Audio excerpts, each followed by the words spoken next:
Hi friends, welcome back to my channel. இன்னைக்கு நம்ம சேனலில் என்ன வீடியோ பார்க்க போகிறோன்னா, நம்மளுடைய சின்ன கிச்சனை எவ்வளோ க்ளீனாக அண்ட் நீட்டாக வச்சுக்கலாம் அப்படிங்கிறத பற்றி சின்ன சின்ன டிப்ஸ் உங்களுக்கு நான் கொடுத்துருக்கேன். வீடியோ ஃபுல்லாக ஸ்கிப் பண்ணாமல் பாருங்கள். இந்த வீடியோ உங்களுக்கு ரொம்பவே யூஸ்ஃபுல்லாக இருந்துச்சு அப்படின்னா மறக்காமல் கமெண்டில் சொல்லுங்கள். அது இல்லாமல் வீடியோ பிடிச்சிருந்துச்சு அப்படின்னா மறக்காமல் லைக் பட்டனை தட்டி விட்டுருங்க. வாங்க வீடியோக்குள்ளே போகலாம். நான் என்னோட கிச்சனில் இந்த மாதிரி 2 ஆர்கனைசர் ஃபஸ்ட்டு யூஸ் பண்ணுறேன். அதில் என்ன போட்டு வச்சுருக்கேன் அப்படின்னு பார்த்தீங்கன்னா, ஒன்றில் ஸ்பூனு, சின்ன கத்திரிக்கோல், அப்புறம் அந்த லெமன் புளியிறது, முட்டை அடிக்கிற அந்த மேஷர் அதெல்லாம் வச்சுருக்கேன். இன்னொரு இதில் பார்த்தீங்கன்னா கத்தி, லைட்ரு, கத்திரிக்கோல், பீலர் அந்த மாதிரிலாம் வச்சுருக்கிறேன். ஃபஸ்ட்டு நான் ஆர்கனைஸ் பண்ணி வச்சுருக்கிறது இது 2 தான். இதுக்கு அடுத்து நம்ம என்ன பார்க்க போறோம் அப்படின்னு பார்த்தீங்கன்னா, நான் இந்த மாதிரி 3 ட்ரே யூஸ் பண்றேங்க. இந்த 3 ட்ரே எதுக்காக யூஸ் பண்றேன் அப்படின்னு பார்த்தீங்கன்னா, சில பொருட்களை நம்ம வீட்டில் ஆர்கனைஸ்டா வச்சிருப்போம். ஒரே மாதிரியான சம்படம், ஒரே மாதிரியான கண்ணாடி பாத்திரம் அந்த மாதிரி வச்சிருப்போம். அது மட்டும் இல்லாம சில பொருட்கள் அப்பப்ப வாங்குவோம். சில நேரம் பூஸ்ட் வாங்குவோம். அந்த பூஸ்ட் டப்பா இருக்கும், காஃபி மேக்கர் இருக்கும், ஜூஸ் பாட்டில்ஸ் இருக்கும். அதெல்லாம் இந்த ட்ரேல எப்படி ஆர்கனைஸ் பண்றேங்கிறத பாருங்க. ஃபர்ஸ்ட் ட்ரேல நம்ம டீ குடிக்கிற டீ டம்ளரை ஃபுல்லாக ஆர்கனைஸ் பண்ணி எடுத்துக்க போகிறேன். செகண்ட் ட்ரேல பார்த்தீங்கன்னா, நான் யூஸ் பண்ணக்கூடிய தேன், வரமல்லி, அப்புறம் ஜூஸ் பாட்டில், அப்புறம் காஃபி மேக்கர், அதுக்கப்புறம் பார்த்தீங்கன்னா யோஜித்தோட காம்ப்ளான் டப்பா, பால் பாட்டிலு, இதெல்லாம் நான் என்னைக்காவது ஒரு நாள் யூஸ் பண்ணக்கூடியது தான்.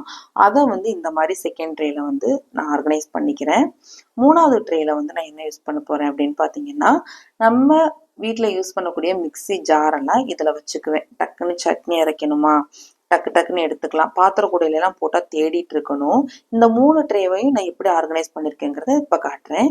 இந்த மாதிரி ஆர்கனைஸ் பண்ணி வச்சுருக்கேன். உங்களுக்கு பார்த்தாலே தெரியும், இந்த இடமே ரொம்ப நீட்டாக இருக்கிற மாதிரி இருக்கும். ரொம்ப கசகசன்னு இருக்காது. செகண்ட் ட்ரிப் என்ன அப்படின்னு பார்த்தீங்கன்னா, இது வெங்காய கூடை. அதாவது பெரிய வெங்காயம், சின்ன வெங்காயம், பூண்டு தான் போட்டு வச்சுருந்தேன். இதை நான் என்ன பண்ணிட்டேன் அப்படின்னு பார்த்தீங்கன்னா, யோஜித்தோட லஞ்ச் பாக்ஸ் எல்லாம் வாஷ் பண்ணி அதுக்கு மேலே ஆர்கனைஸ் பண்ணி வச்சுருக்கேன். கீழே செகண்ட் ரால பார்த்தீங்கன்னா பிளாஸ்டிக் டப்பா, இதை ஜொமேட்டோ ஸ்விக்கியில் ஆர்டர் பண்ணக்கூடிய பிளாஸ்டிக் டப்பாக்கள் இருக்கும் இல்லையா, சாப்பாடெல்லாம் சாப்பிட்டு முடிச்சுட்டு அந்த டப்பா, அது இல்லாமல் எக்ஸ்ட்ரா இருக்கக்கூடிய பிளாஸ்டிக் டப்பாலாம் அதில் ஆர்கனைஸ் பண்ணி வச்சுருக்கேன். அதுக்கும் கீழே யூஸ் பண்ணாத வாட்டர் பாட்டில் வச்சுருக்கேன். இதை எனக்கு ரொம்பவே யூஸ்ஃபுல்லாக இருக்குது. இப்போ நான் வெங்காயம் எதில் போட்டு வச்சுருக்கேன்னா சொலகுல போட்டு வச்சுருக்கேன். அதனால இதை இப்படி யூஸ் பண்ணிக்கிட்டேன். இது ரொம்பவே ஹெல்ப்ஃபுல்லாக இருக்கும். இதோட ரேட்டும் கூட பார்த்தீங்கன்னா 140 ரூபா தான். இதை கிரைண்டருக்கு பக்கத்தில் கிச்சனுக்குள்ளே என்ட்ராகிற இடத்துல வச்சுருக்கேன். அதே மாதிரி தான் இன்னொரு ட்ரேவும். இது 2 அடுக்கு இருக்கிற மாதிரி குட்டி ட்ரே. இதோட ரேட்டே 70 ரூபா தான். ஒரு ரோட் சைடு கடையிலலாம் வாங்கினேன். நம்ம ஹேண்ட் வாஷு, சோப்பெல்லாம் யூஸ் பண்ணுவோம் இல்லையா, கிச்சனில் வாஷ் பேஷன் பக்கத்தில் வைக்கிறதுக்காக இந்த ஸ்டாண்டை யூஸ் பண்ணிக்கிட்டேன். இதில் ஹேண்ட் வாஷு, சோப்பு, ஒரு சின்ன மணி பிளான்ட் லுக்குக்காக வச்சுருக்கேன். கூட விம் லிக்விடு, அதுக்கு பின்னாடி சாப்பிங் போர்டை இந்த மாதிரி ஆர்கனைஸ் பண்ணி வச்சுருக்கேன். பார்க்குறதுக்கு ரொம்பவே நீட்டாக இருக்கும். உங்களுக்கு பார்த்தாலே தெரியும். அதுக்கப்புறமா நான் ஆயில் எல்லாம் எப்படி ஆர்கனைஸ் பண்ணி வச்சுருக்கேங்கிறத தான் காட்ட போகிறேன். இதுக்கு தனியாகவே ஒரு வீடியோ போட்டிருக்கேன். இருந்தாலும் இந்த வீடியோவில் உங்களுக்கு தெளிவாக சொல்லிடுறேன். நான் வாரத்துக்கு ஒரு தடவை எனக்கு ஆயில் கண்டிப்பாக காலி ஆகிடும், குக்கிங் ஆயில். அப்போ நான் நல்லா வாஷ் பண்ணிவிட்டு சுடு தண்ணி ஊற்றி நல்லா க்ளீன் பண்ணி எடுத்ததுக்கப்புறம் தேவையான அளவு ஆயில் ஊற்றி மறுபடியும் ரீஃபில் பண்ணிவிடுவேன். ரீஃபில் பண்ண ஆயில் எல்லாம் என்ன பண்ணுவேன் அப்படின்னு பார்த்தீங்கன்னா, ஃபஸ்ட்டு இந்த மாதிரி ஒரு ட்ரே எடுத்துக்குவேன். இதில் பேப்பர் கூட நீங்கள் விரிச்சிக்கலாம், நான் விரிக்கலை.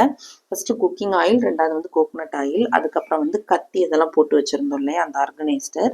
அதுக்கப்புறம் இந்த மாதிரி ஒரு குட்டி டிஃபன் பாக்ஸ் வச்சுருக்கேன். அதில் நம்ம சப்பாத்தி தோசையெல்லாம் ஊற்றும் போது நெய்யோ இல்லை எண்ணெயோ ஊற்றி அதை யூஸ் பண்ணிக்குவேன். அதுக்கப்புறம் பெப்பர் பாட்டில், அதுக்கு பக்கத்தில் பார்த்தீங்கன்னா காய டப்பா வச்சுருக்கிறேன். இதுதான், இவ்வளோதான் லிமிட்டாக நமக்கு இது அடுப்புக்கு பக்கத்தில் எடுக்கிற மாதிரி வச்சுருப்பேன். இந்த ட்ரே பற்றி சொல்லவே வேண்டாம். நிறைய பேர் கேட்டீங்க எங்கே வாங்கினீங்கன்னா, அமேசானில் வாங்கினேன், பட் லிங்க் என்கிட்ட இல்லை. அதுக்கப்புறம் என்னோட அஞ்சரை பெட்டி. நான் என்னோட அஞ்சரை பெட்டியில் கடுகு, ஜீரகம், மிளகு, வெந்தயம், சோம்பு, வரமிளகாய் இதுதான் போட்டு வச்சுருக்கேன். இது கரெக்டாக போட்டிருக்கானான்னு தெரியல. இதை தான் இத்தனை வருஷமாக போட்டு யூஸ் பண்ணிட்டு இருக்கிறேன். உங்களுக்கு பார்த்தாலே தெரியும். இதை எதுக்காக காணிச்சேன் அப்படின்னா, அமேசானில் 2 ஆர்கனைசர் வாங்கினேங்க. அதை எப்படி ஆர்கனைஸ் பண்ணுறதுனே தெரியல. உங்களுக்கு இப்போ வீடியோவில் காட்டுறேன் பாருங்கள். இதுலேயே 2 வாங்கியிருந்தேன். ஒன்றில் தேங்காய் அடியில் வச்சுட்டு மேலே ஆப்பச்சட்டி வச்சுருக்கேன். இதை வந்து பார்த்தீங்கன்னா நான் பாட்டிலில் இந்த மாதிரி அடுக்கி வச்சுருக்கேன். அந்த லாஸ்ட்டாக இருக்கிற 2 கண்ணாடி ஜார் இருக்கு இல்லையா, அந்த இடத்துல தான் நான் அஞ்சரை பெட்டி வச்சுருந்தேன். அஞ்சரை பெட்டியை எடுக்கவும் செய்யணும், அந்த இடத்துல ஜாரும் வைக்கணும். அப்போ என்ன எப்படி வைக்கிறதுன்னு தெரியல. சரி இதை வாங்கி சும்மா தானே போட்டிருக்கோம், இதை இப்படி ஆர்கனைஸ் பண்ணி பார்ப்போம்னு சொல்லி பார்த்தேன். உண்மையாகவே பார்க்குறக்கு அழகாக இருந்துச்சு. அதனால் அப்படி ஆர்கனைஸ் பண்ணிட்டேன். இந்த வீடியோ ஃபுல்லாக பார்த்ததுக்கு ரொம்பவே தேங்க்ஸ். இது ரொம்பவே உங்களுக்கு யூஸ்ஃபுல்லாக இருக்கும்னு நினைக்கிறேன். கண்டிப்பாக நம்ம சேனலில் பிடிச்சிருந்தா நீங்கள் வந்து மறக்காமல் லைக் பட்டனை ப்ரெஸ் பண்ணிடுங்க. வீடியோ ஃபுல்லாக பார்த்ததுக்கு ரொம்பவே தேங்க்ஸ். இன்னொரு வீடியோ பார்க்கலாம்.